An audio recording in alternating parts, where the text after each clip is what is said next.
പാർലമെന്റിൽ ഇന്നും വയനാട് ഉരുൾപൊട്ടൽ. കേരളത്തിൽ നിന്നുമുള്ള എംപിമാർ ഉന്നയിച്ചേക്കും. ലോക്സഭയിൽ കഴിഞ്ഞ ദിവസം ബജറ്റിന്മേലുള്ള ചർച്ചയ്ക്ക് മറുപടി നൽകിയ ധനമന്ത്രി നിർമ്മല സീതാരാമൻ ബജറ്റിൽ ചില സംസ്ഥാനങ്ങളെ അവഗണിച്ചെന്ന പ്രതിപക്ഷ ആരോപണം തള്ളിക്കളഞ്ഞു. പ്രതിപക്ഷം നുണപ്രചാരണം നടത്തുകയാണെന്നും നിർമ്മല സീതാരാമൻ ആരോപിച്ചു. Congress parliamentary party general body ഇന്ന് ചേരും.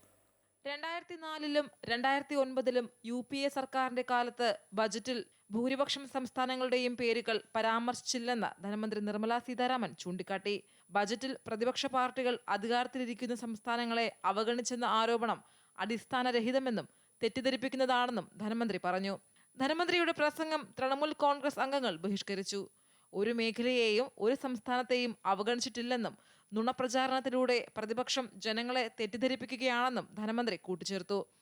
ഒരു സംസ്ഥാനത്തിന്റെ പേര് പരാമർശിച്ചില്ലെന്ന് കരുതി ആ സംസ്ഥാനത്തെ അവഗണിച്ചെന്ന് അർത്ഥമാക്കരുതെന്ന് നിർമ്മല സീതാരാമൻ പ്രതിപക്ഷത്തോട് പറഞ്ഞു. ലോക്സഭ ജമ്മു-കശ്മീർ ബജറ്റ് പാസാക്കി. ബജറ്റിന്മേലുള്ള ചർച്ചയിൽ ഇരുസഭകളിലും രൂക്ഷമായ ഭരണ പ്രതിപക്ഷ വാക്പോരാണ് ഉണ്ടായത്. ലോക്സഭയിൽ പ്രതിപക്ഷത്തെ കടന്നാക്രമിച്ച സമീപനം നിർമ്മല സീതാരാമൻ രാജ്യസഭയിലും തുടരാൻ തന്നെയാണ് സാധ്യത.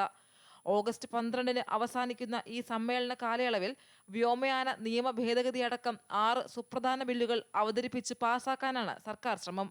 അമൃത ന്യൂസ്, ന്യൂഡൽഹി.